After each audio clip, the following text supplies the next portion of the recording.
Merci, Monsieur le Premier ministre. La parole est à Monsieur Arnaud Viala pour le groupe Les Républicains. Merci Madame la Présidente. Monsieur le Premier ministre, Mesdames et Messieurs les ministres, mes chers collègues, ma question s'adresse à Monsieur le Premier ministre.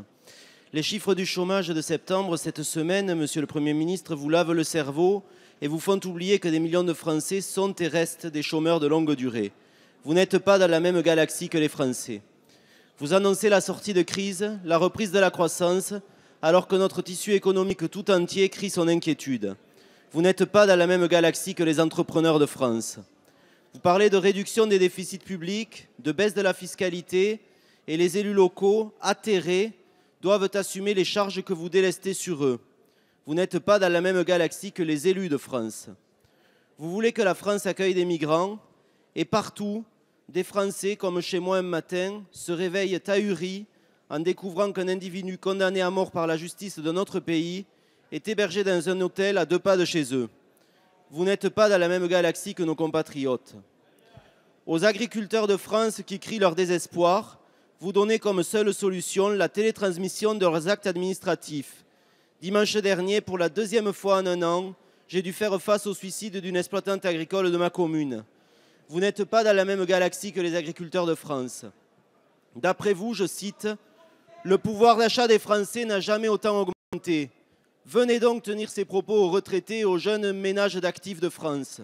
Vous n'êtes pas dans la même galaxie que nos concitoyens. » Ce sentiment de rupture totale entre notre peuple et vous, ses dirigeants, tout le monde le perçoit, sauf vous. Et je voudrais savoir, Monsieur le Premier ministre, si vous pensez rester enfermé dans vos certitudes, au risque de vous retrouver à votre fenêtre un de ces jours, Marie-Antoinette, à dire aux Français que s'ils n'ont pas de pain, ils n'ont qu'à manger de la brioche. Merci, Monsieur le député. La parole est à Monsieur le Premier ministre.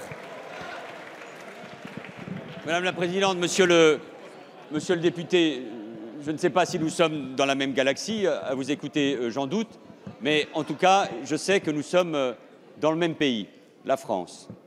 Et il ne sert à rien d'être excessif.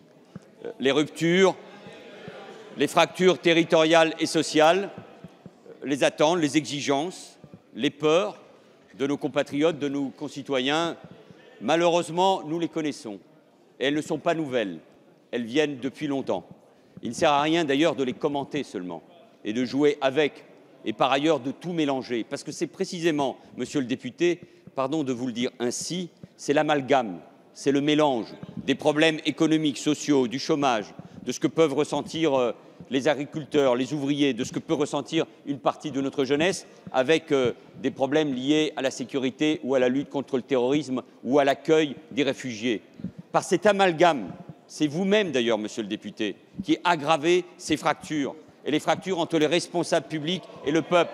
C'est par l'excès des propos, parce que tout simplement les Français considèrent que depuis des années, et la question m'a été encore posée tout à l'heure comme hier, depuis des années, nous sommes habitués à vivre avec un chômage de masse, avec un niveau de déficit insupportable et avec un niveau de fiscalité nationale ou locale que beaucoup de Français ne peuvent pas supporter.